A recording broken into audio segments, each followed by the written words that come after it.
ഞാൻ പലപ്പോഴും പറഞ്ഞിട്ടുണ്ട് അച്ഛന്റെ മുമ്പിൽ വെച്ചിട്ട് എന്നെ ഇങ്ങനെ ഇൻസൾട്ട് ചെയ്യരുതെന്ന്. ഒന്നില്ലെങ്കിൽ ഞാൻ നിങ്ങളുടെ വൈഫല്ലേ, എന്തിനാ എന്നോട് ഇങ്ങനെ അണവണകണ?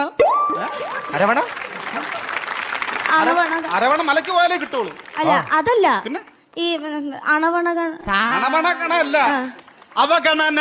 ആ സാധനം വലിയ ഫ്ലാറ്റിൽ താമസിച്ചിട്ട് കാര്യമില്ല, ഇടയ്ക്ക് നാക്ക് പഠിക്കണം. അത് ഞാൻ ചെറുപ്പത്തിൽ ഇംഗ്ലീഷ് മീഡിയം പഠിച്ചോണ്ടാ. എനിക്ക് ചില മലയാളം അപ്പ് പറയുമ്പോഴേ ഇങ്ങനെ സ്ലിപ്പായി പോകും. നീ ഇംഗ്ലീഷ് നല്ല രീതിയിൽ ഒന്ന് പറഞ്ഞോളൂ.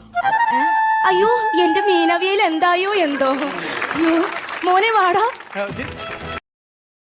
Download share chat. ആരാണ് പോയത്, എപ്പോഴാണ് പോയത്, അവസാനം എന്തു പറഞ്ഞിട്ടാ പോയത്, എന്താണ് അവസാനം കഴിച്ചത്? പോയതിന്റെ ഭർത്താവാണ്. ഭർത്താവാണ് പോയത്.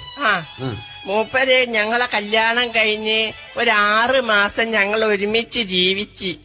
6 മാസം കഴിഞ്ഞപ്പോ മൂപ്പർക്കൊരു പൂതി. അപ്പൊ 6 മാസം കഴിഞ്ഞപ്പോഴാണ് മൂപ്പർക്ക് പൂതി. ഗൾഫ് പോവാൻ. ശരി, ഗൾഫ് പോവാൻ.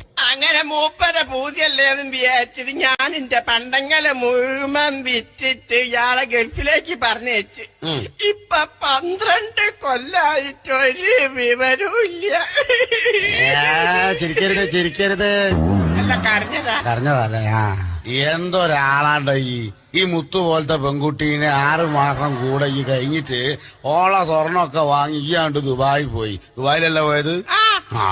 എന്താ ഓള സൗണ്ട്, എന്ത് പണിയാണടാ ഈ കാണിച്ചത്? Download share chat.